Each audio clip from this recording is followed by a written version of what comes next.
la misa. Vamos a ver, lo primero de todo, yo les voy a explicar la misa como si ustedes fueran sacerdotes, porque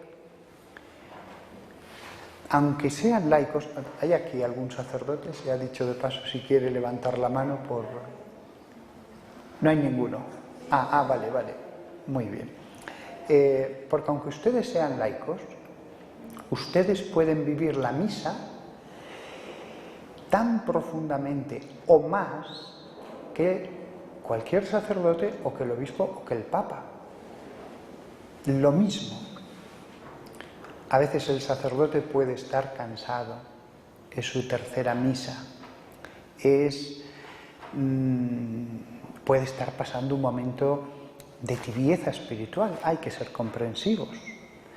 Pueden pasar 1000 asuntos y sin embargo puede haber allí un fiel, una viejecita sin ninguna cultura, que está viviendo la misa con todo su amor, con toda su intensidad. Y ante los ojos de Dios, el ofrecimiento que hace esa viejecita de Cristo al Padre a través del sacerdote, a través de las manos del sacerdote, vale más que lo que está haciendo el sacerdote subjetivamente, lo que él como persona está haciendo. Por eso se lo voy a explicar con todo detalle, porque ustedes merecen conocer los simbolismos, los pensamientos espirituales que se pueden aplicar, lo mismo que cualquier otro, lo mismo. Incluso el que conozcan las partes del sacerdote les ayudarán a ustedes, puesto que lo que ven es el sacerdote.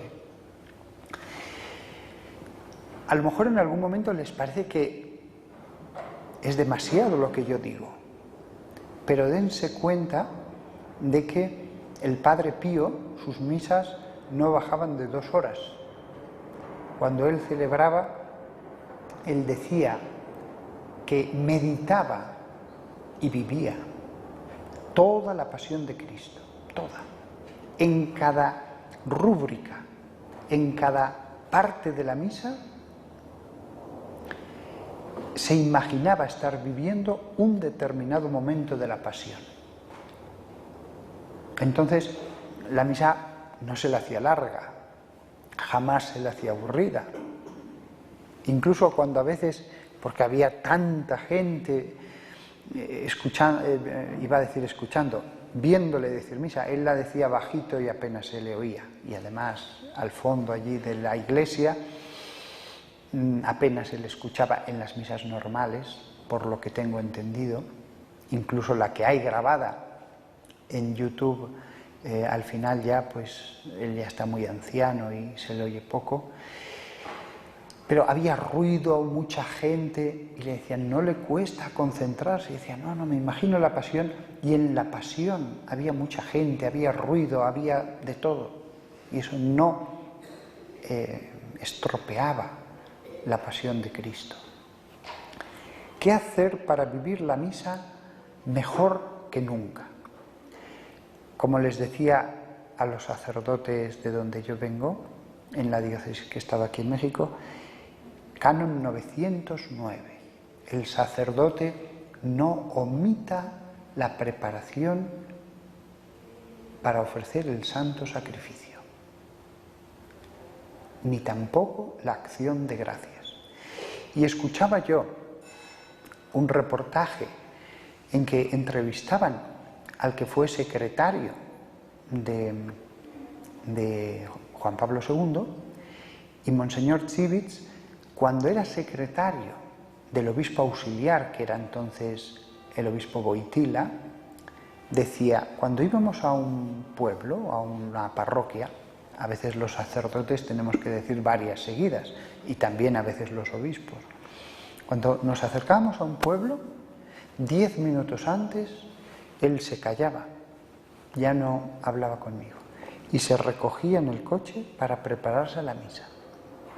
Y si tenía que ir a otro lado, a otra misa, a lo que sea, se montaba en el coche y durante 10 minutos él estaba haciendo la acción de gracias. Yo Yo a veces, no, muy a menudo, pues tengo que decir 2 misas seguidas, una en el hospital, me meto en el coche y voy directamente a un convento. Pues se lo he dicho a las personas que me acompañan. Allí no puedo ir antes a la iglesia a prepararme porque es misa de 6 y misa de 7. Le digo, mira, 10 minutos después de la misa yo voy a ir en silencio haciendo la acción de gracias. Y cuando nos acerquemos ya al lugar 10 minutos antes voy a prepararme. E incluso si digo 2 misas, pues 2 veces que hago eso, y si son 3, pues 3. Con los que tengo intimidad, con los que me acompañan en el coche. Cuando salgo de la capilla y bajo en el ascensor del hospital y saludo a la gente, allí no, porque es el único momento en que saludo a mis feligreses, es el único momento, pero en cuanto ya salgo por la puerta del hospital, hago esto. Ustedes no son sacerdotes, no les afecta el canon 909, pero conocer lo que dice la Santa Madre Iglesia para los sacerdotes les ayuda a ustedes. Dicen, mira, voy a vivir esto. Y si los sacerdotes no lo viven, yo lo voy a vivir, sin juzgar, sin juzgar. A lo mejor el sacerdote nunca le han enseñado esto en el seminario. Les parecerá una barbaridad, pero les aseguro que en muchos lugares pasa eso. Preparación. Además, el mismo misal romano, si uno va a la parte de detrás, en cualquier lengua, porque esto está en la versión oficial en latín del misal, y las traducciones no pueden quitar lo que hay en la versión oficial, hay unas preciosas oraciones en latín que pone oraciones para prepararse el sacerdote a celebrar misa. Las mejores que se han decantado después de 20 siglos. Maravillosas, de San Agustín, de Santo Tomás de Aquino, donde se ve a esos santos condensar todo en esa oración para prepararse. Y hay muchas, son varias páginas. Y después viene oraciones para la acción de gracias después de haber celebrado misa. Lo mismo. Una maravilla. ¿Cuántas veces he cogido yo el misal? Y simplemente la acción de gracias ha sido ir leyendo o meditando esas oraciones. Una vez preparados, el sacerdote se acerca al altar. Como yo he escuchado a santos sacerdotes, el mismo cardenal Bona, un antiguo cardenal de otro siglo, escribía en su libro El sacrificio de la misa, el sacerdote acercándose al altar es como si se acercara a Cristo al Calvario. Y besa esa piedra que simboliza a Cristo, la cosa más sagrada que hay en la iglesia, después del sagrario, porque está Él, pero lo más sagrado es el altar, después del sagrario. Inmediatamente se va a la sede, salvo que en algunas iglesias pequeñas no hay sede y entonces se puede hacer todo desde el altar. Pero si es una iglesia que tiene espacio, etc., está indicado que haya una sede del celebrante, el altar y la sede de la palabra, donde se va a proclamar la palabra de Dios. Entonces el sacerdote va a la sede, porque en ese momento lo que va a hacer es ser pastor. Él está allí como el que preside la comunidad, lo mismo que Moisés presidía el pueblo elegido, o algunos de los profetas que hablaban al pueblo, etc. Allí va a hacer de pastor, simbolizado en esa sede en la que se sienta. Y además es tan así esto que la Iglesia dice que haya los 3 elementos en el presbiterio. Se podría hacer todo desde el altar, se podría proclamar la palabra de Dios desde el altar, Pero la misa va a tener 3 momentos distintos. En un momento dado es Cristo, es los misterios del cuerpo y la sangre. En otro momento el centro de todo es la palabra de Dios. Pero en este primer momento es el pastor que nos va a dirigir la palabra, el pastor que preside una serie de ritos iniciales, así se llama esta parte. Lo primero que hace es marcar la señal de la cruz sobre él, la Santísima Trinidad. Todo lo que va a hacerse se hace en su nombre, porque así lo han cargado, en su honor. Nos estamos convocados en honor de la Santísima Trinidad, para su alabanza. ¿Cómo comienza la misa? ¿Qué es lo primero que se dice? La Santísima Trinidad. No se podía haber comenzado mejor la misa. Porque incluso si dijéramos Dios, la revelación del Nuevo Testamento, lo más profundo del misterio de Dios es la Trinidad. Con lo cual es un comienzo óptimo. Y no simplemente la mencionamos, sino que nos signamos, nos marcamos en ese nombre. Es como pedirle que venga en nuestra ayuda para lo que vamos a hacer. Todos, sacerdotes y fieles. Después dice una palabra antiquísima que está en las más antiguas liturgias romanas y que se ha conservado tal cual. Esta frase es verdaderamente arqueológica. Otras cosas se han añadido al final de la Edad Antigua o en un momento de la Edad Media o incluso después. Pero la siguiente frase aparece en los más antiguos testimonios de la misa. Dominus vobiscum, el Señor esté con vosotros. Esta frase nos indica cuál es el fin de todo lo que vamos a hacer. El fin de todos estos ritos, partes, etcétera, es solo uno: que el Señor esté con nosotros, que el Señor habite en nosotros, que tengamos presencia de Dios, entonces y cuando salgamos. La presencia de Dios. La diferencia entre un hombre que simplemente trata de cumplir con los mandamientos y ya está, y la presencia de un hombre que intenta santificarse, casi la podríamos resumir en esto: el segundo intenta estar con Dios todo el día. Dominus vobiscum. Y entonces el pueblo dice una cosa que seguro que la han dicho siempre por rutina: yo mismo me confieso de ello. Y eso que yo predico esto, pero bueno. Dice una cosa que es un deseo, una petición al Señor. Et cum spiritu tuo, y con tu espíritu.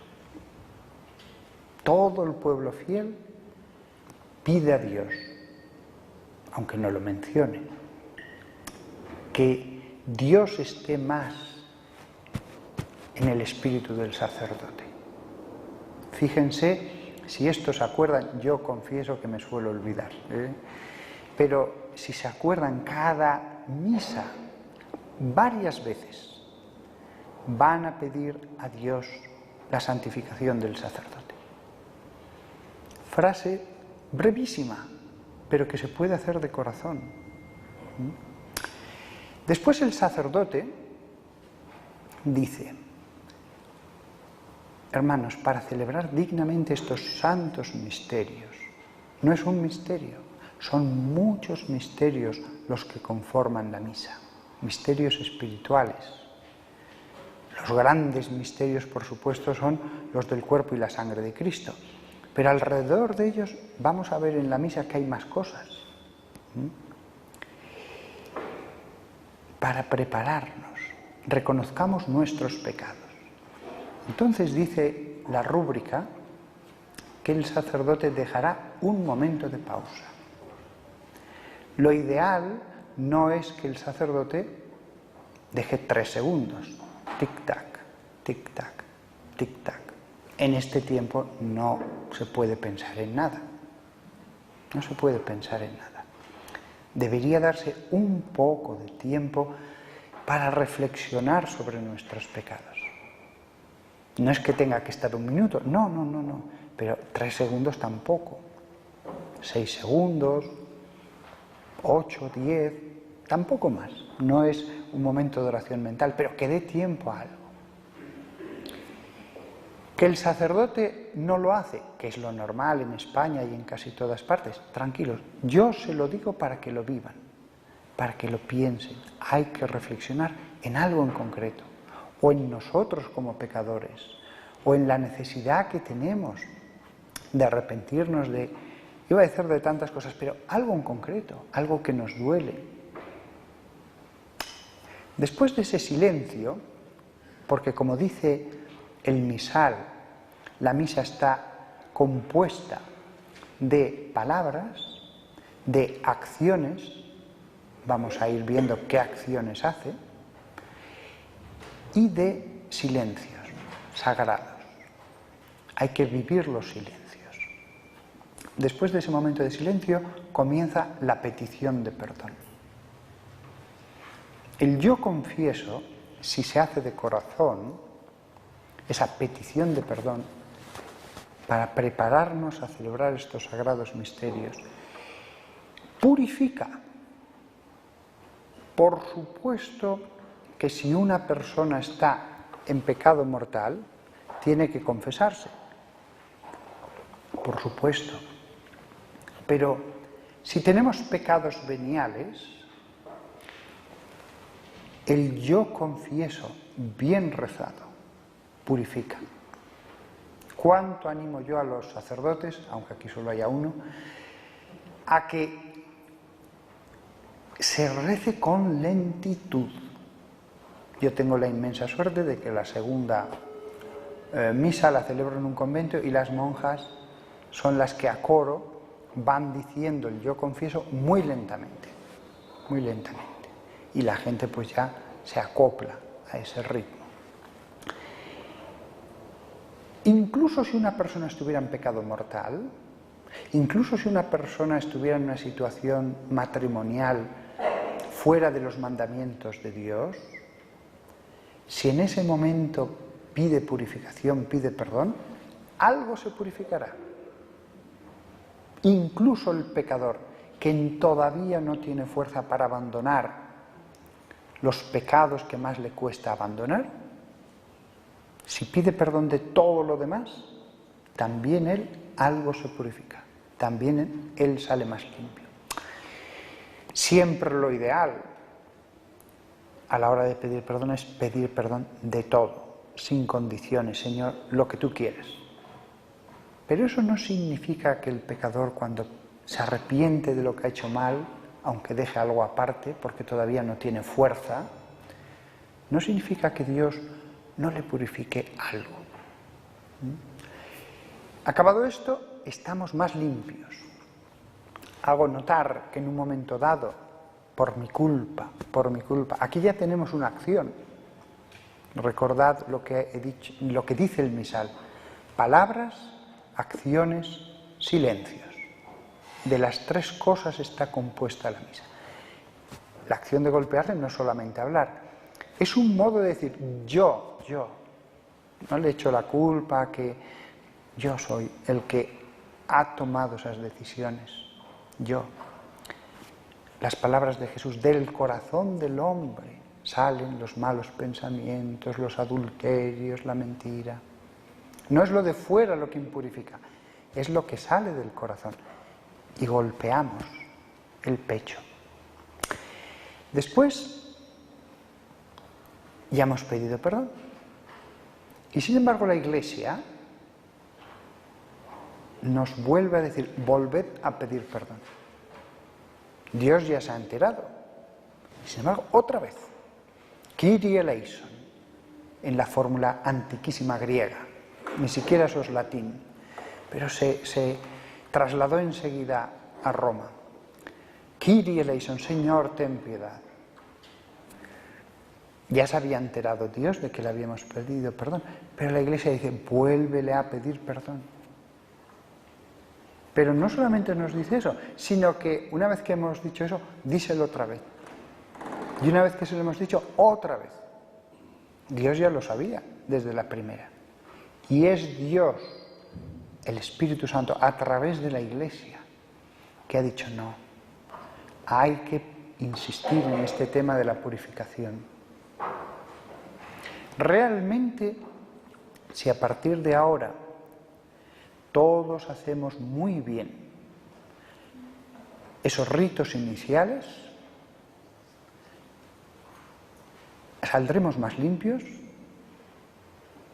No es un sacramento de la confesión, pero Dios no da el perdón solo a través de la confesión. Lo dice Jesús cuando habla del pobre publicano que fue allí y se dio golpes de pecho de nuevo. Y salió justificado. Y no había recibido el sacramento de la confesión. Los cristianos, los pecados graves hay que confesarlos. Pero, ojo, no solo se da el perdón a través de la confesión. Hay muchos medios por los que nos puede venir la purificación. Y los ritos iniciales de la misa no están puestos allí porque sí. Después del Señor ten piedad viene el Gloria. El Gloria es una doxología. Las doxologías eran una cosa muy judía. Las doxologías son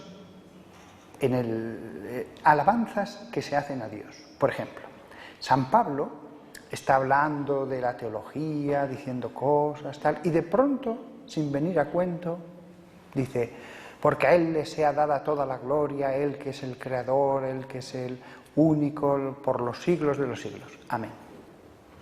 Y de nuevo se pone a hablar de teología, de cuestiones altísimas de la encarnación, de tal, y al cabo de una página o 2 páginas vuelve a decir, porque a Él todo el poder, por Él se han hecho todas las cosas y Él nos juzgará. Amén. A veces son más largas. O sea, la mentalidad judía de pronto se expandía en este tipo de cosas. Nos podemos imaginar, cuando leemos una doxología, claramente al rabino que estaba hablando en la sinagoga, hablando de cosas, y de pronto se arrancaba en una alabanza a Dios. Pues bien, el Gloria es la gran doxología. No tiene 3 líneas o 4 líneas o 5, es un himno larguísimo. Se le llama el himno angélico porque comienza con las palabras que aparecen en el Evangelio: Gloria in excelsis Deo, gloria a Dios en el cielo y en la tierra, paz a los hombres que ama el Señor.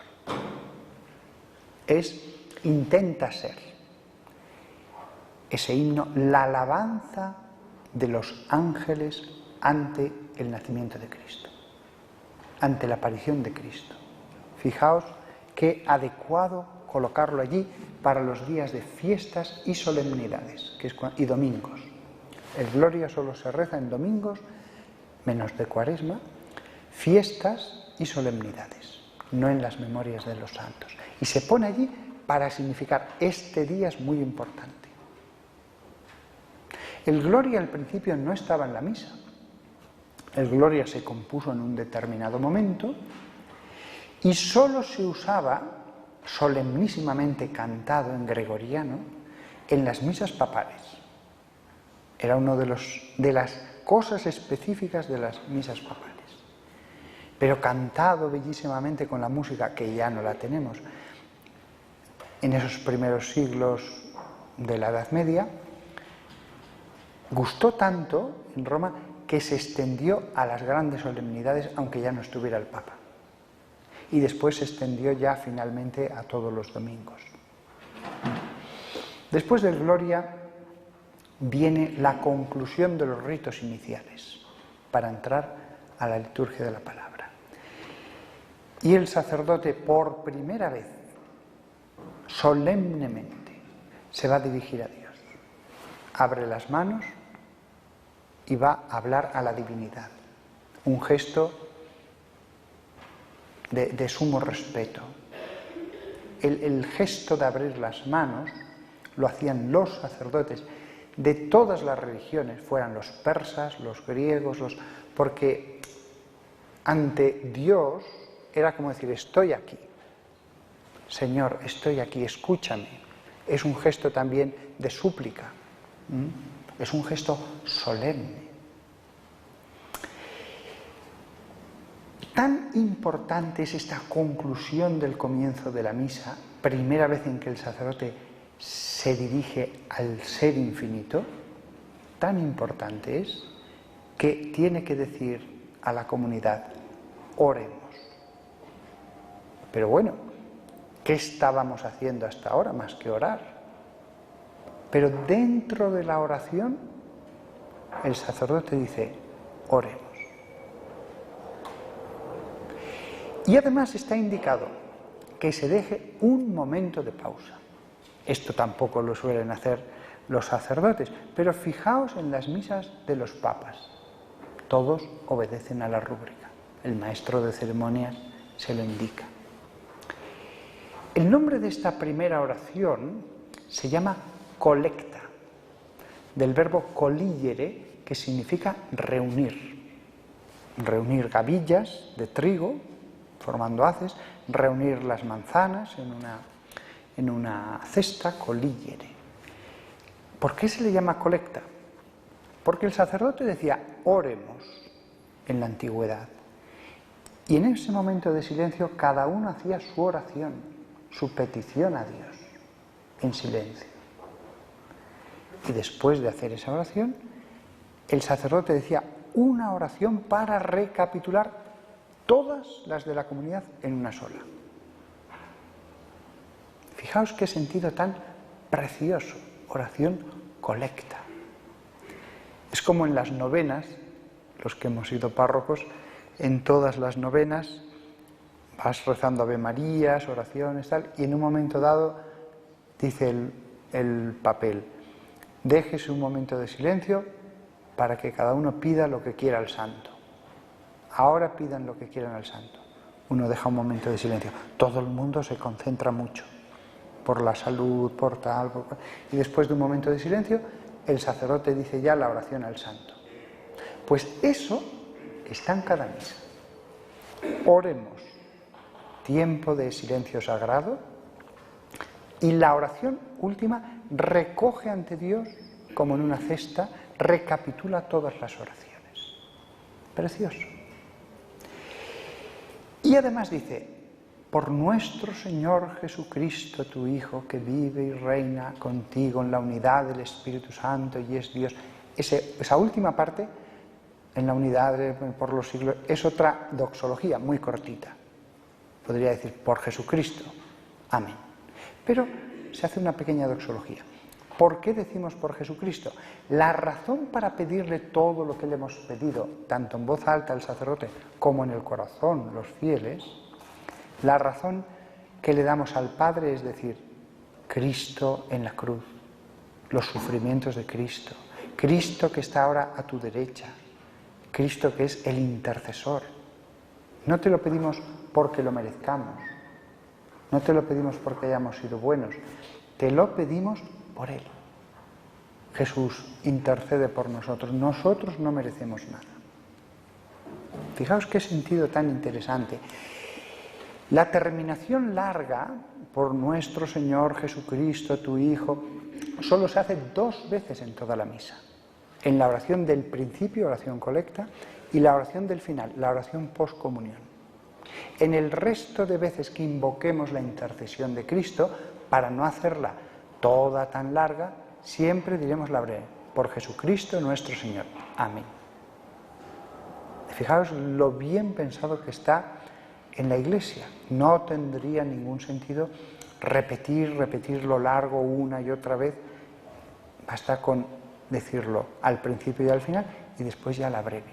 Invocamos su intercesión de modo breve. Acabado esto, nos sentamos. ¿Por qué? Se va a proclamar la palabra. Dios nos va a hablar. y el modo en que escucha el alumno es sentado. Oramos de pie. Todas las oraciones de la misa son de pie. Pero el momento en que ya somos alumnos, que vamos a escuchar al maestro, nos sentamos.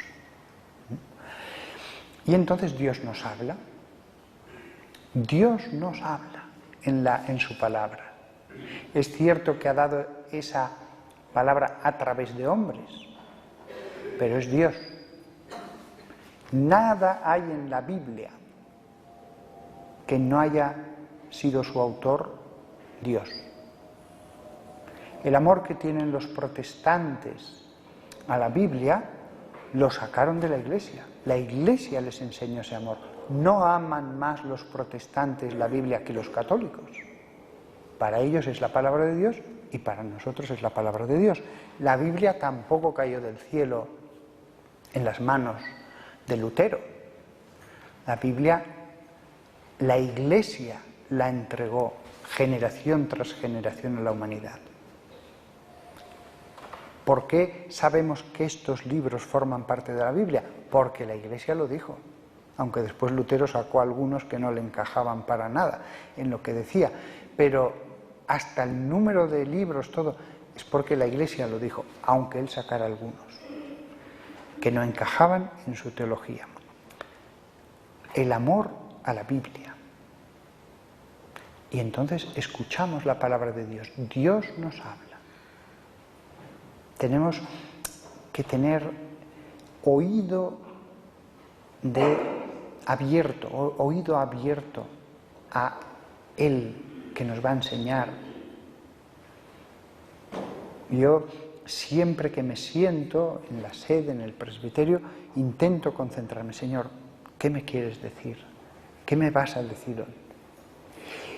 Y después, cuando alguno de vosotros sea lector, no lo hagáis el palabra de Dios todo seguido, porque esto tal y los filisteos tal, palabra de Dios. No.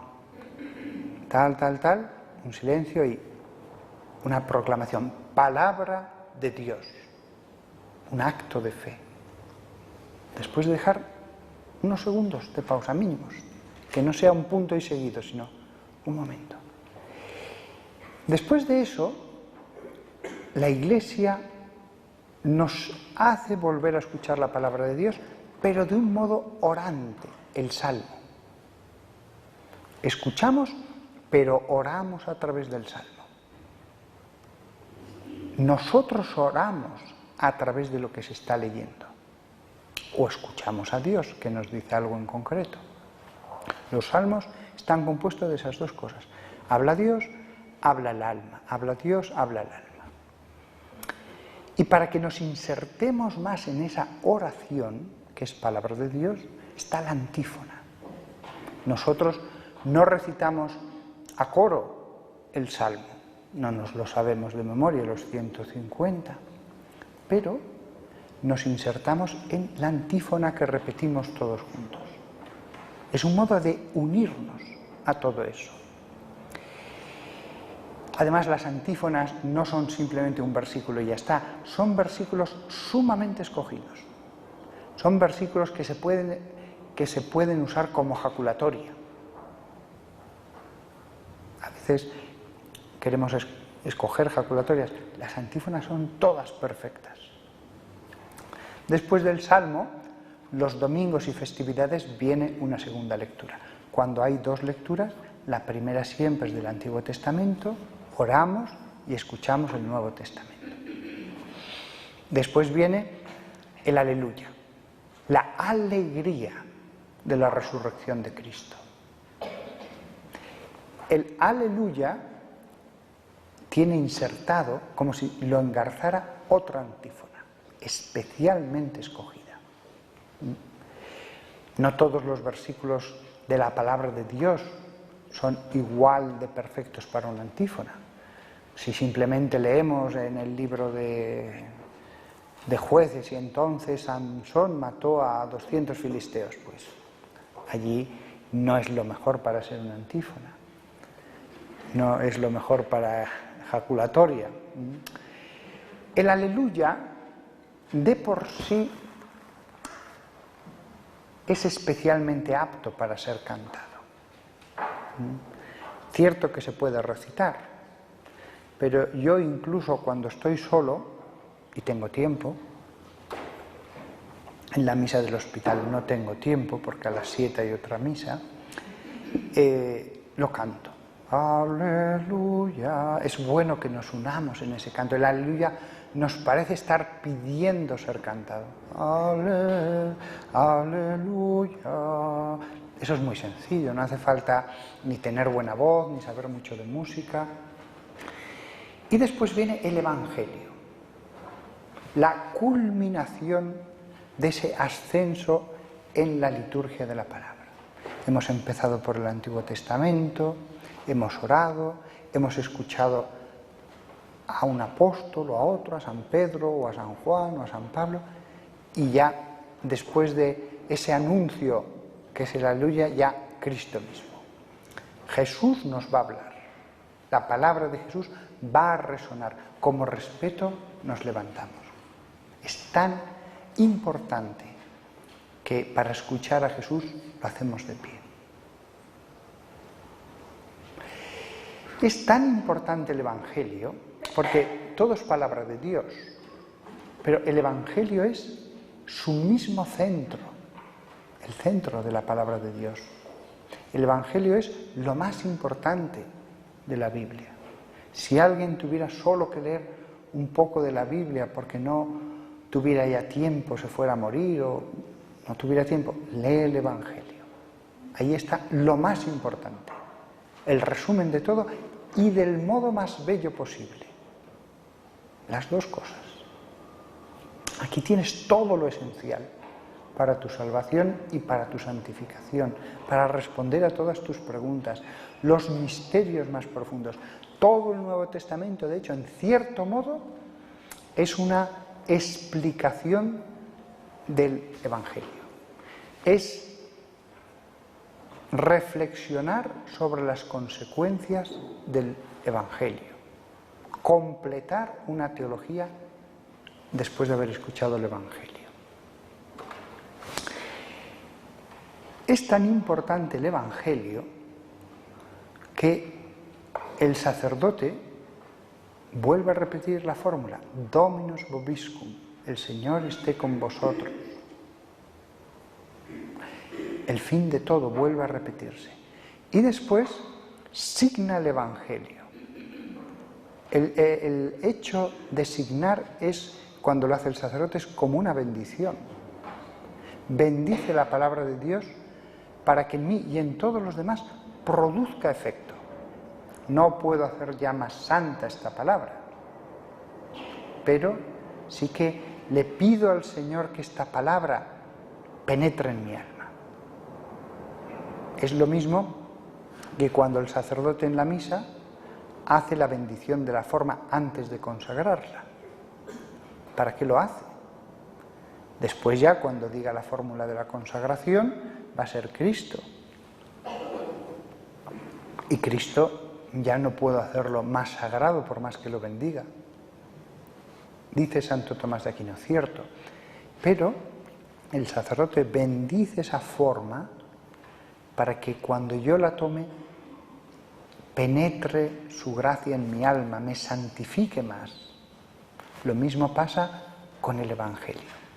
Fijaos, el sacerdote bendice la forma y el Evangelio, como si hubiera dos alimentos en la Biblia, en la misa. Y después no solamente signa el Evangelio, sino que habiendo, digamos así, tocado esas páginas santas, se persigna en la frente, como diciendo, que penetre en mis pensamientos, que penetre en mi boca para que ya no peque con ella, que santifiques estos labios para proclamar el Evangelio, las palabras de Jesús en mi pobre boca, las santísimas palabras de Dios hecho hombre en mi boca, y el corazón de nuevo, de donde salen todas las malas acciones. Es persignarse, tanto los fieles como el sacerdote. No, al comienzo de la misa nos hemos signado, se dan saltitos. Al persignarse trazamos una línea. Una vez que hemos hecho eso, que nos hemos marcado, que nos hemos preparado, escuchamos a Jesús. El sacerdote, después de esas palabras, besa el Evangelio. Y además dice una fórmula que el antiguo misal la llamaba oratio secreta. Las oraciones que dice el sacerdote solo para sí mismo, en voz muy baja, no las escucha la comunidad, porque es una cosa que el misal le pide al sacerdote que la diga para él mismo, para su bien espiritual. Allí no está hablando a la comunidad. Y es que después de haber proclamado el Evangelio, dice: per evangelica dicta deleantur nostra delicta. Por las palabras dichas sean borrados nuestros delitos. Antes de proclamar el Evangelio está la primera oración secreta de toda la misa. El misal dice: el sacerdote se inclinará profundamente ante el altar. La liturgia distingue entre inclinación leve e inclinación profunda con el tronco. Se puede hacer más profunda o menos. A mí me gusta hacerla muy profunda, como signo de reverencia. Es un signo máximo de humillación, de petición, de no soy nada, me inclino. Los que se inclinan es ante el poderoso desde épocas antiquísimas, incluso bíblicas. La primera oración secreta del sacerdote en toda la misa es para decir: munda cor meum et clavia mea, santum evangelium digne valeat proclamare, para que limpia mis labios y mi corazón para que pueda proclamar dignamente el Evangelio. Le pido al Señor, no soy digno yo de proclamar el Evangelio. Fijaos la sabiduría de la Iglesia al ordenar al sacerdote que todos los días en cada misa tenga que decir eso, en privado. No os oculto que no lo suelen hacer los sacerdotes. Esta parte se la suelen saltar. Hacen una inclinación y adelante. Es tan breve que no da tiempo a decir nada. De hecho, muchos ni mueven la boca. Pero la oración hay que decirla inclinado profundamente, no inclinarse y decirla mientras uno va al Evangelio. Se inclina uno ante el altar y dice: munda cor meum ac labia mea ut santum evangelium digne valeat proclamare. Y ya sigue. La Iglesia, como madre, ayuda al sacerdote a vivir la misa. Vosotros no decís esta oración, pero os ayuda a saber que el sacerdote tiene que hacerla. Vuelvo a repetir: no juzguéis si vuestro párroco no lo hace. Pueden no habérselo enseñado en el Evangelio, pero ojo, cualquiera que tenga un misal lo puede leer, no es optativo. El misal marca qué cosas son optativas, qué cosas se pueden omitir y qué cosas son obligatorias. Todo lo demás, si no es optativo, tiene que hacerlo. A veces hay diversas opciones, pero el sacerdote no elige esto lo cumplo o no lo cumplo. El sacerdote se somete a la liturgia. Si yo hago una liturgia de la palabra fuera de la misa, puedo hacer yo lo que quiera, pero si celebro misa, tengo obligación de seguir todas las indicaciones que me da el misal. Y las oraciones secretas no son optativas, ni están para ser dichas mentalmente. Hay que pronunciarlas en voz muy bajita. La liturgia no manda pensamientos, manda actos. Y así se ha hecho siempre. No juzguéis. Hay sacerdotes magníficos, pero que no les han dicho nada. Por eso no juzguéis, porque no estoy enseñando las profundidades de la liturgia para que critiquéis, sino para que las viváis. Lo mismo que un sacerdote, o más. Bien, acabado el Evangelio, viene la homilía. Yo, cuando me siento a escuchar una homilía, siempre le digo lo mismo al Señor. Señor, tú me vas a hablar a través de este sacerdote. Tú. Y a lo mejor la homilía es un rollo. Como me decía una señora, sus homilías, las de un sacerdote, son aburridísimas, pero las compensa haciéndolas muy largas, muy largas. A veces la homilía puede ser un poco una penitencia, pero si estáis atentos a esto que he dicho al principio, Dios os hablará en la homilía, aunque solo sea una frase que vale por una homilía, aunque solo sea una frase. Yo siempre le digo lo mismo: Señor, tú me vas a hablar en esta homilía, a mí, y me vas a decir algo, una perla que va a valer por la mejor homilía del mundo. Si uno tiene la suerte de tener allí en la parroquia un San Juan Crisóstomo, mucho mejor. Pero los grandes predicadores de la historia son pocos.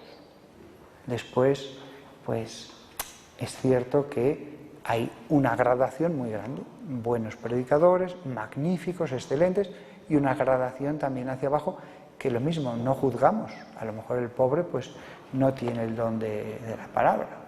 Puede ser un santo varón. Yo me acuerdo, un compañero mío de mi diócesis, un santo. Le llamé a predicar en las fiestas del pueblo y cuando acabó su predicación pensé, está claro, es un santo pero no tiene el don de la predicación. Llamé a uno de mis mejores amigos, un hombre que se desvivía por los enfermos, era todo amor. Y yo no lo sabía, a pesar de ser tan amigo, había oído a los fieles y pensaba que le criticaban, pero cuando predicó en mi parroquia dije, mamma mía. Bueno, solo os diré una cosa. Me dijo, después de decir, el Señor esté con vosotros, al comienzo, me dijo, ¿puedo decir unas palabras? Sí, claro. Y yo ya me empecé a escamar cuando dijo, sentaos. Aquellas palabras iniciales para preparar una misa de sábado normal y corriente, en España, que si te pasas 10 minutos ya te miran como diciendo, ¿qué pasa aquí? Con el reloj, como si se hubiera estropeado, que lo veas. Pues duraron 35 minutos. Yo dije, pero ¿entonces cuánto va a durar la homilía? Estaba aterrado. Y entonces, aunque yo le invité, le dije, no, la homilía la hago yo. Hice la homilía más breve de toda la historia de la humanidad. No duró ni un minuto, unos segundos. A veces hay magníficos predicadores o razonables, a veces no. Y entonces uno se sienta y está en presencia de Dios y ya está, y ora. Tiempo de oración. No hay que estar en el interior criticando, no. Si otros tienen un buen predicador, fantástico. Hay de todo en la Iglesia. Pero al que le toque uno malo, que ore. Cuando acabamos la homilía, ¿cuál es la respuesta a la homilía? La comunidad responde a la homilía de un modo bellísimo. Creo en Dios, Padre, la fe, la proclamación de la fe. Realmente está muy bien pensado. Y después, y en el credo hay una acción, aunque también esta no se suele hacer, y es que el credo es la fe, y lo decimos de pie porque es una proclamación de nuestra fe. Pero dentro de esa proclamación de la fe hay una parte especialmente sagrada, que es la encarnación de Cristo, el momento en que la historia se partió, en un antes y un después. Y en ese momento el misal dice que se hará inclinación profunda, y se encarnó por obra del Espíritu Santo. y nació de Santa María Virgen. Allí de nuevo, inclinación profunda. El sacerdote y los fieles.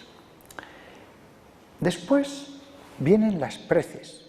Esto no existía en la misa medieval. Había existido en la liturgia antigua, la de la época del Imperio Romano. Y el Concilio Vaticano II, muy sabiamente, decidió recuperarlo. Que toda la comunidad tenga un momento en que pueda orar, en que pueda poner sus súplicas. Oración de los fieles. Los fieles en ese momento intervienen.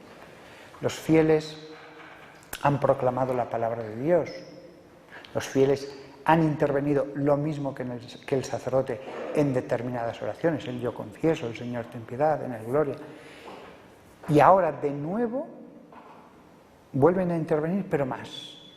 No es que simplemente oren con el sacerdote, sino que ellos hacen las súplicas. La oración de los fieles sí que puede ser leída de libros litúrgicos o confeccionada por la comunidad con el sacerdote, poniendo las peticiones que creáis más convenientes. Se pueden hacer oraciones de los fieles bellísimas, diciendo, pues mira, para hacer más consciente a todos los que estamos aquí, vamos a pedir por este tipo de enfermos, por este otro, tal. O otro domingo decir, pues nos vamos a fijar en distintas formas de pobreza. O en otro momento vamos a fijarnos por distintos niveles de la jerarquía de la Iglesia, etcétera, etcétera. Las oraciones de los fieles las preces son preces, no son, si las hacéis vosotros, porque os lo ha encargado el sacerdote, no son pequeños sermones, es hacer una petición. Más largo, más breve, pero no son microsermones cada una de ellas, porque entonces se hacen largas y pesadas. Acabada la oración de los fieles, el sacerdote hace una última oración para recapitular todo eso y ya comenzamos la liturgia eucarística. Pasamos de la liturgia de la palabra a la liturgia eucarística. Se cambia de parte en la misa. Físicamente hablando, se pasa al altar. Ya no estamos proclamando la palabra, ya no estamos el sacerdote como pastor. Aquí está como sacerdote. Ha ejercido, digámoslo así, al principio como pastor, como un Moisés, ha ejercido después como un rabino, como el que explica las Escrituras, como maestro. Ahora va a ejercer como sacerdote. Y prepara los dones sobre el altar. Después los ofrece. Dice el misal, los eleva un poco sobre el altar. No es el momento de elevarlos así. Después sí que mostrará a la comunidad para la adoración la Eucaristía, pero en ese momento solo los está presentando ante Dios. Dice, un poco. Después no vendrá la elevación, pero distingue la liturgia entre las dos elevaciones.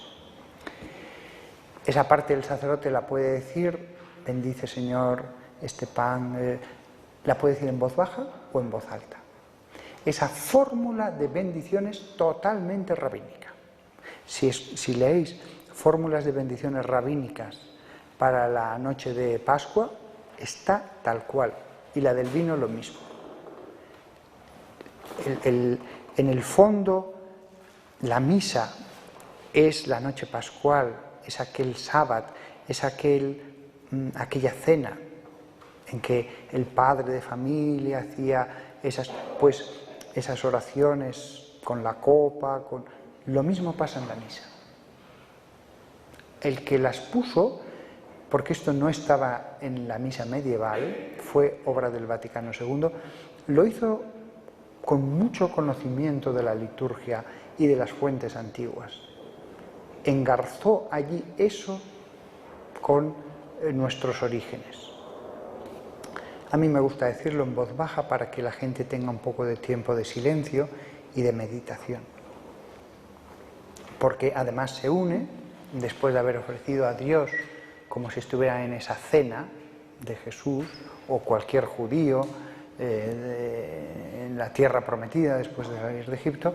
Después de eso hace de nuevo inclinación profunda y dice otra oración secreta, in spiritu militatis et in animo contrito, etc., porque es un poco más larga. Pide con humildad que ese sacrificio vaya a ser recibido por Dios. Lo pide, no lo da por supuesto. No dice, aquí estoy yo, que soy santo, puro, perfecto, yo no soy nada. Tengo que pedir a Dios que esto que le voy a ofrecer, toda esta liturgia, todo este sacrificio de mis manos, lo acepte. A Jesús, claro que lo va a aceptar sobre el altar, pero mi intervención, mi sacrificio, yo sacrificando eso ya no está tan claro. Cada sacerdote en la misa tiene que pedirlo a Dios. In spiritu militatis, en espíritu de humildad, et in animo contrito, y con ánimo contrito, suscipiamur a te Domi, seamos recibidos por ti, Señor, etc. Es más larga. Después el sacerdote va a un lado del altar, porque lo que va a hacer ahora no es un acto de adoración, sino lavarse las manos, aunque se las haya lavado en la sacristía, pero el misal dice, lávese en ese momento las manos, es un símbolo de purificación. Y para que quede claro, mientras se lava las manos, tiene que volver a decir otra oración secreta, lávame Domina iniquitate mia et a peccato meo mundame. Alguno quizás estará pensando, ¿pero está explicando la misa del Vaticano II o la tridentina? No, la del Vaticano II, la del Vaticano II. La riqueza de la misa del Vaticano II es tremenda, tremenda. Otra cosa es que sin maldad ninguna, pues hubo unos años en el posconcilio en que lo importante es el amor y ya está. Y todas estas cosas se descuidaron en muchos seminarios, sin maldad ninguna. Pero la misa del Vaticano II es grandiosa, hecha por los mejores liturgistas que existían en ese momento, muchos de ellos benedictinos, que habían dedicado toda su vida a estudiar todas las liturgias de la historia, de la Iglesia, orientales y occidentales, e hicieron una obra grandiosa. A mí me gusta lavarme bien las manos, no echar un poquitín, unas gotas, una gran jarra, me las lavo sin prisa, me las seco sin prisa y vuelvo al centro del altar.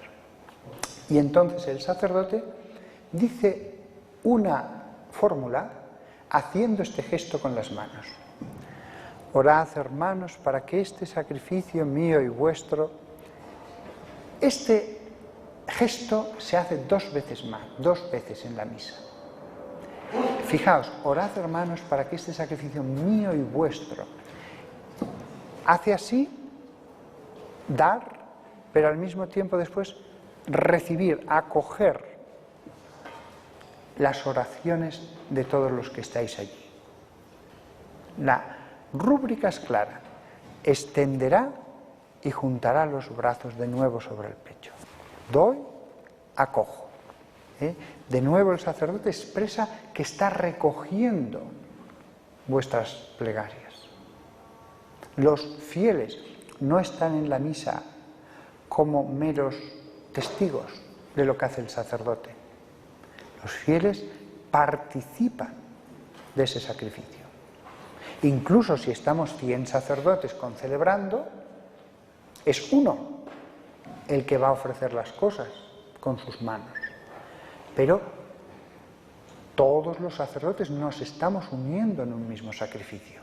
Estamos concelebrando. Vosotros os unís a la celebración del sacerdote.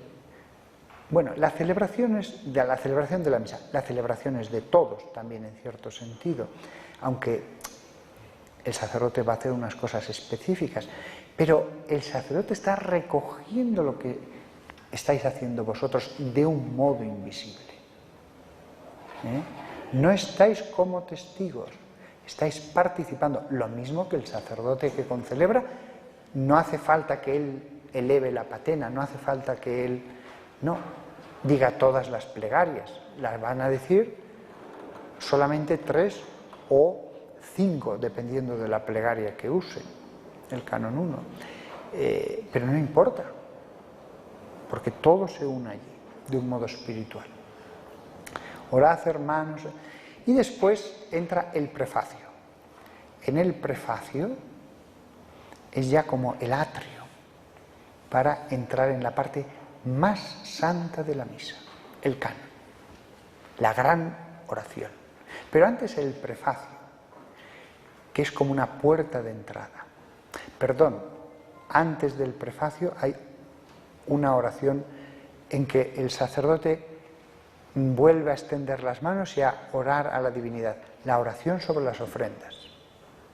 Y después, ya acto seguido, pasa al prefacio, y entre el prefacio y el canon hay 4 cánones, y después otros suplementarios en el final del misal. Hay, decía el cardenal Bona, como el velo del templo, el Sanctus, santo, santo, santo es el Señor. Como si la Iglesia dijera, detente, vas a atravesar el velo, un velo de ángeles, vas a entrar en el canon. Antes del trono de Dios estaban los 4 vivientes alrededor del trono cantando día y noche, santo, santo, santo, es Yahvé de los ejércitos. Después de ese momento de adoración en que nos unimos a los ángeles, ya el sacerdote comienza el canon. Y el canon es la gran oración de la misa, larguísima. Son muchas páginas que conforman una sola gran oración. Hay 4 cánones principales. El canon romano procede desde la misma antigüedad.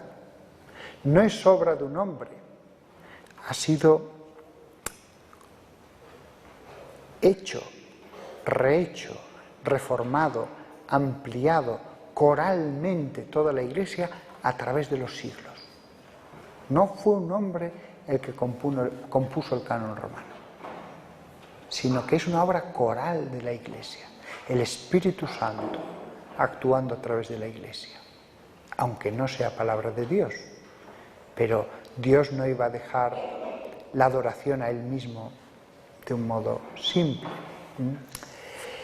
de un modo a los hombres que pudieran poner errores o lo que sea. No, lo hizo de esta manera, que fue a través de ellos mostrar cómo Él mismo quería ser adorado.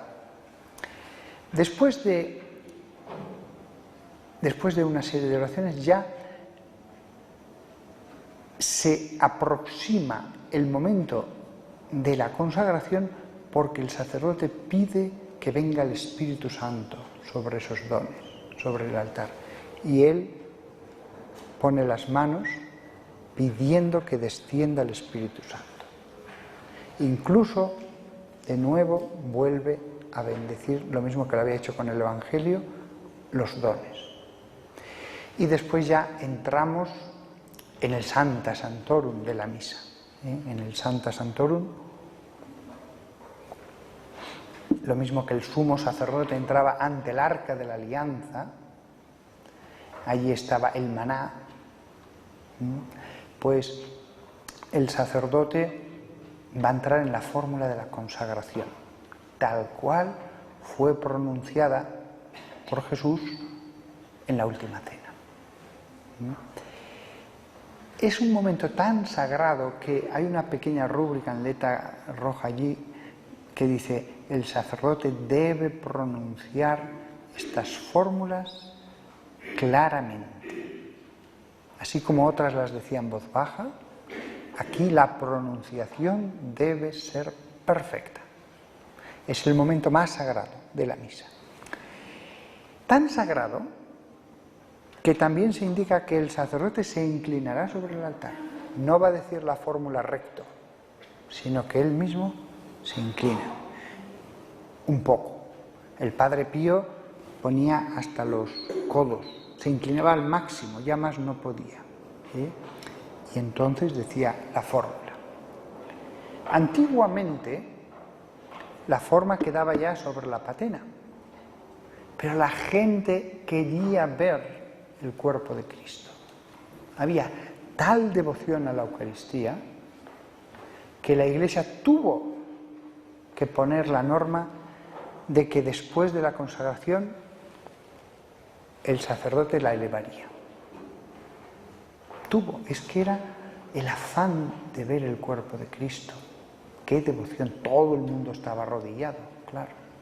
Un silencio total, la Iglesia con la luz de las velas, la penumbra, todo invitaba a la adoración. Lo mismo con el cáliz. El sacerdote vuelve a inclinarse. No lo va a decir de rodillas porque va a agarrar el cáliz, etc., pero tiene que inclinarse. No va a decir la fórmula de la consagración de rodillas, pero después sí que tiene que hacer genuflexión, incluso él mismo. ¿Cuál era la devoción que existía hacia la Eucaristía? Que los sacerdotes, después de tocar el cuerpo de Cristo, tenían toda la misa ya los dedos juntos, para que ninguna partícula se quedara pegada ni al libro, ni al cáliz, ni a nada. Fijaos qué devoción, que no, después de tocar el cuerpo de Cristo, no debemos tocar ya nada con esos dedos hasta que se purifiquen con agua y los sequemos con un purificador, etc. Actualmente eso no es obligatorio. Yo mismo me los limpio sobre el corporal para no andar con la tensión de coger las cosas bien, pero yo mismo que me purifico los dedos sobre el corporal haciendo así, la belleza de ese acto de amor, de reverencia, me parece tan edificante, hasta que no me limpio los dedos yo también los mantengo juntos. Después de eso, todos estáis arrodillados, viene una proclamación. Anunciamos tu muerte, proclamamos tu resurrección ante lo que ha dicho el sacerdote. Mysterium fidei.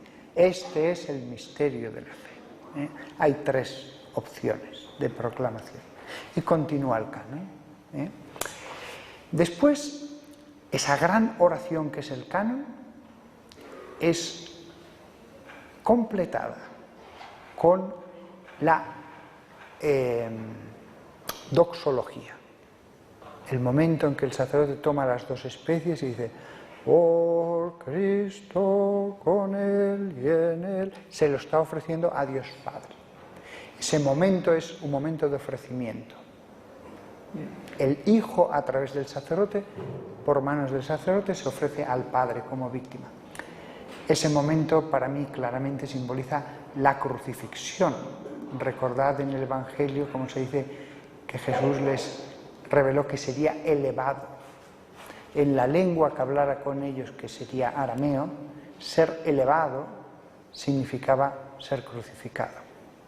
Y ellos lo entendieron así. El único momento en que es elevado de esa manera es ese. Representa la crucifixión.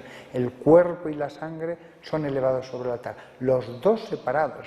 La separación del cuerpo por un lado y de la sangre representa la muerte, como dice Santo Tomás de Aquino. Cuando a un cuerpo le sacas la sangre, se muere. La simbología de haber separado el cuerpo y la sangre simboliza la muerte, aunque Cristo esté en cada una de las 2 especies. Y se ofrece sobre el altar, que también es símbolo de la cruz.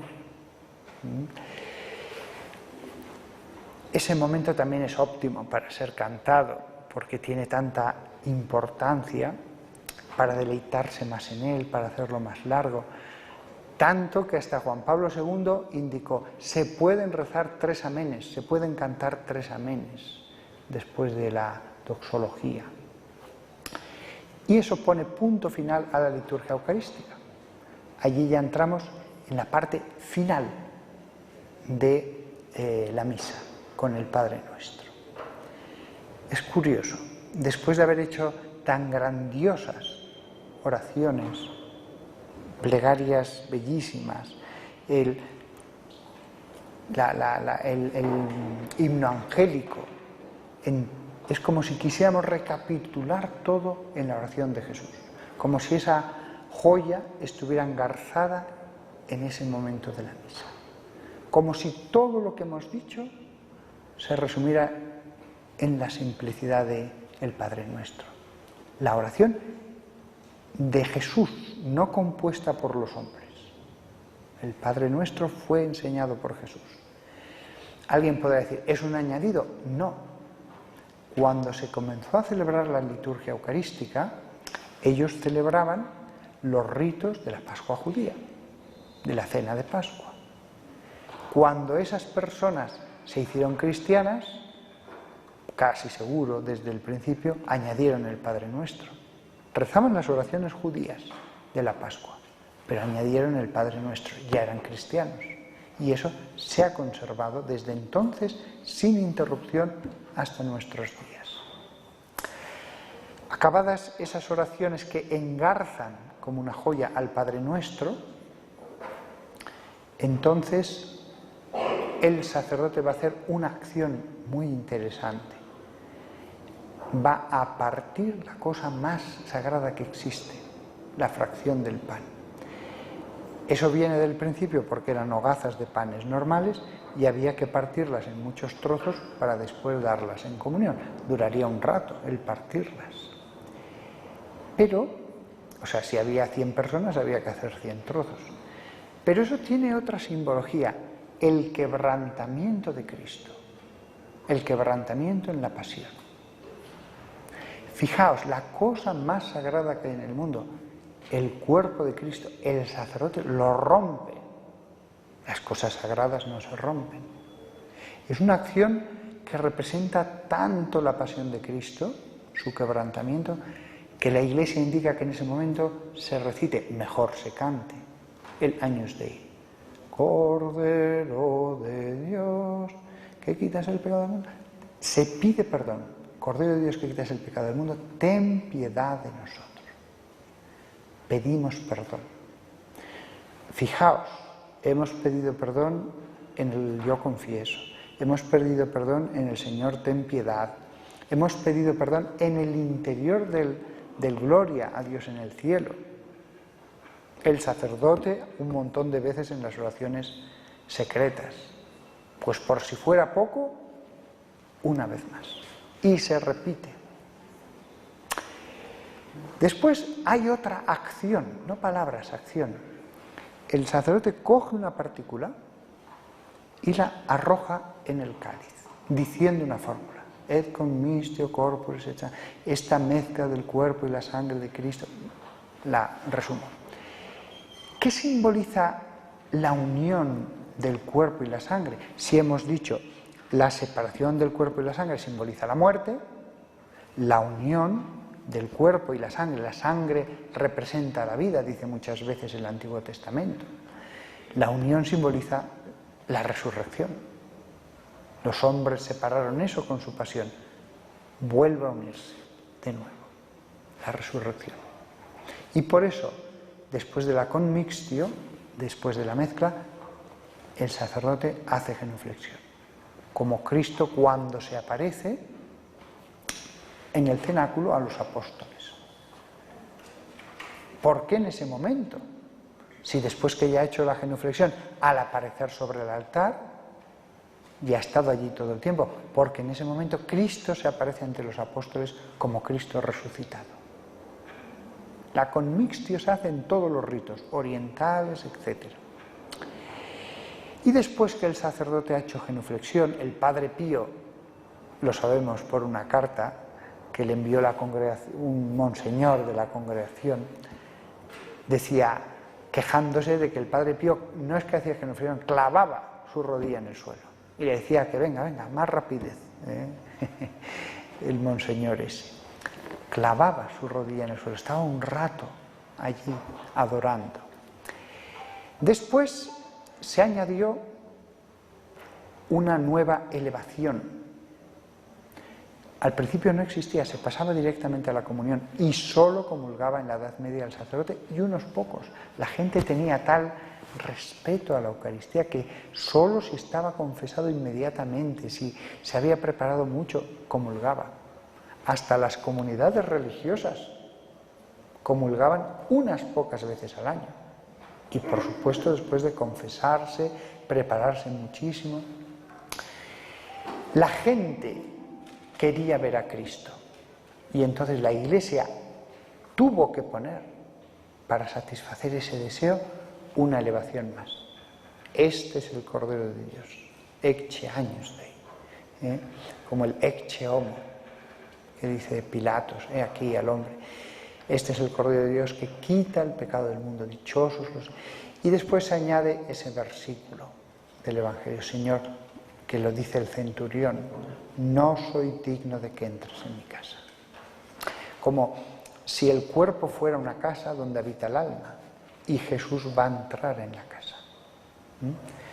Acto seguido, el sacerdote va a comulgar, pero no comulga derecho, soberbio, sino que de nuevo se tiene que inclinar para comulgar.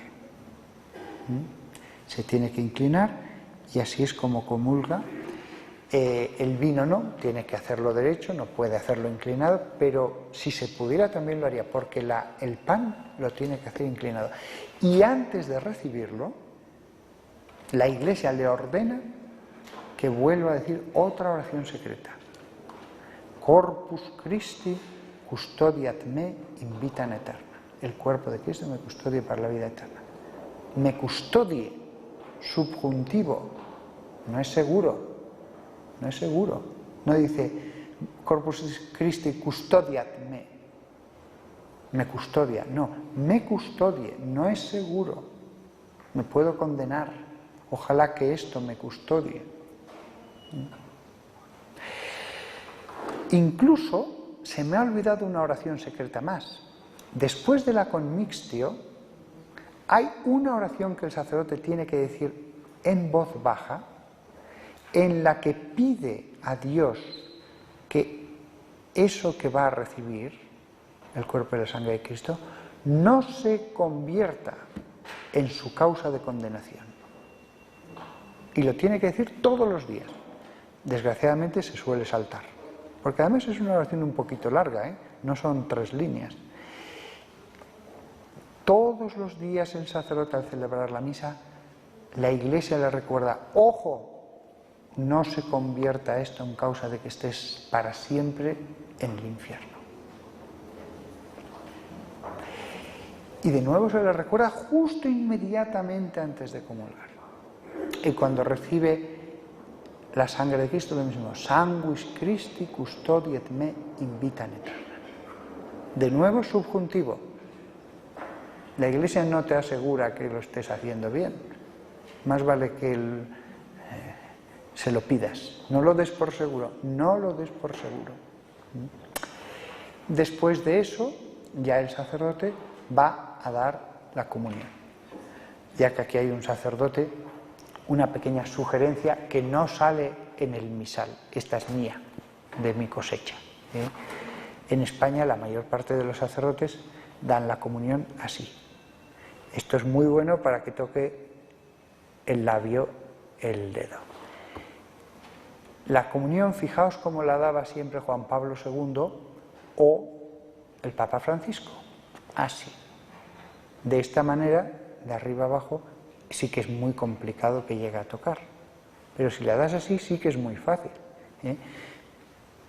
Yo creo que los laicos aquí poco podrán convencer a los párrocos, que dirán, tú que sabes de estas cosas. Pero quizás aquí el sacerdote podrá hacer propaganda de que siempre es mucho mejor darla así.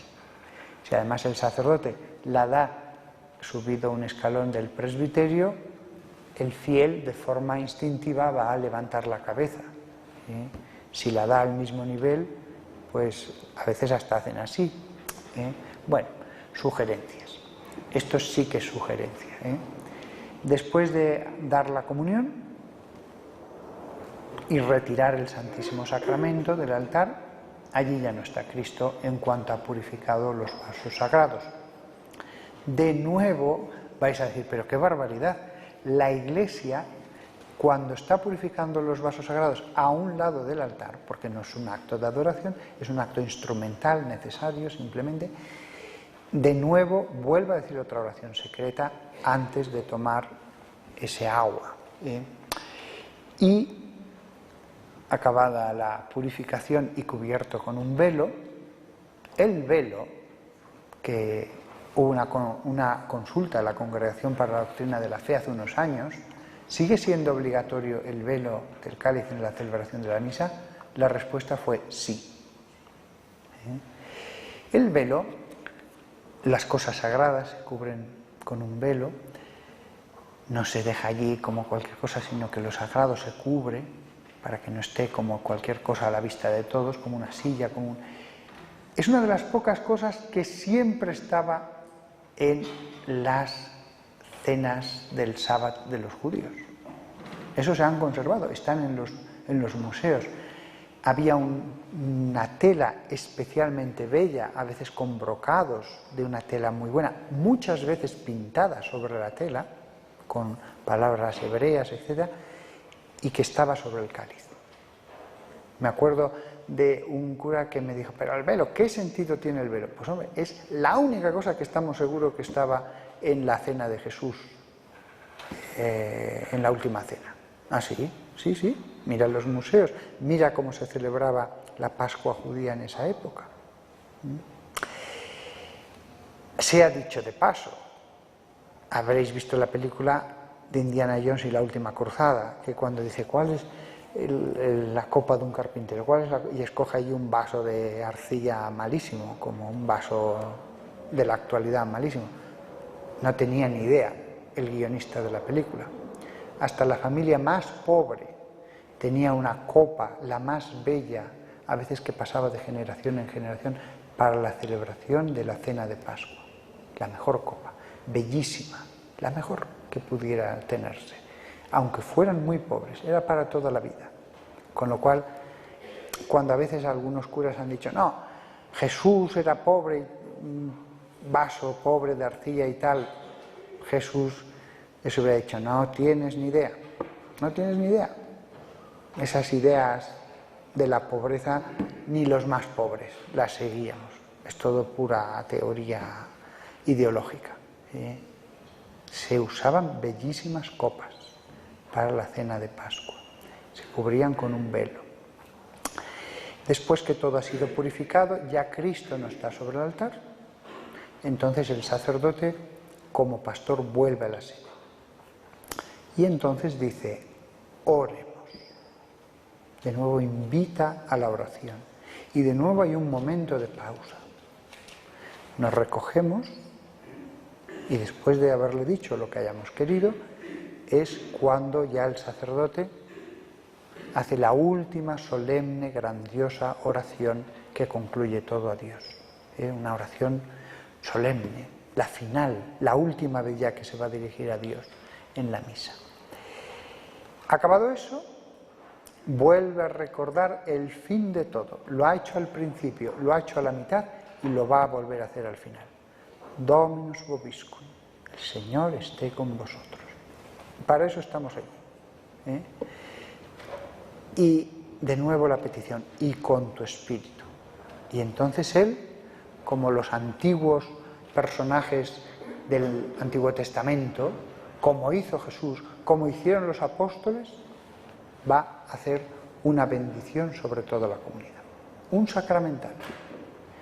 Si uno está consciente, Señor, tú me vas a dar algo a mi alma, algo, pues recibes algo.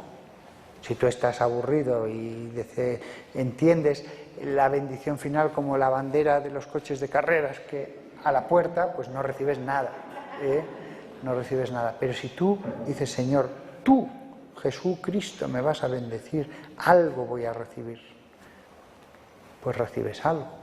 Todos, hasta los que no han comulgado, todos, hasta los pecadores, si tienen ese acto de fe y se preparan, reciben. Y entonces Después de eso, venía antiguamente una fórmula verdaderamente arcaica y antiquísima que viene desde los primeros siglos. Ite missa est. La traducción de esta fórmula es muy complicada, de tan antigua que es. Hay un libro que yo tengo que podéis descargar si queréis. Allí podéis escuchar, podéis leer las distintas posibilidades de traducción de esta fórmula. El libro, que se descarga gratis, se titula Las aguas vivas que borbotean. Si todo lo que he dicho decís, pero padre, no me voy a acordar, dentro de 4 meses ya no me acuerdo más que de una pequeña parte. Esto y más, porque es un libro bastante más largo, lo tenéis todo en ese libro. Las aguas vivas que borbotean. Puede ser un libro para leer un poquito antes de cada misa. El ite missa est, había varias opciones de traducción. Y como no sabemos cuál es la verdadera, al final la Iglesia dijo, mira, vamos a decir algo sencillo que todo el mundo lo entienda, podéis ir en paz. No me parece mal. Es un buen modo de despedir la comunidad. Las otras opciones ya eran más complejas. Acabado eso, ves al lugar donde ha estado Cristo, ves al altar, y el sacerdote, después de hacer genuflexión ante el sagrario, ya se retira y hace la acción de gracias. Como veis, la misa, si se explican los símbolos que hay, prácticamente ya no hay ni que explicar, porque es lo más importante que podemos hacer en todo el día. Ofrecer el cuerpo y la sangre de Cristo, ofrecer a Cristo mismo al Padre, santificarnos a través de Él. Nada se puede comparar a eso. Ni la liturgia de las horas, ni las devociones privadas, nada. La misa de por sí santifica. La misa de por sí transforma, cambia. Por eso yo os animo a que viváis la misa.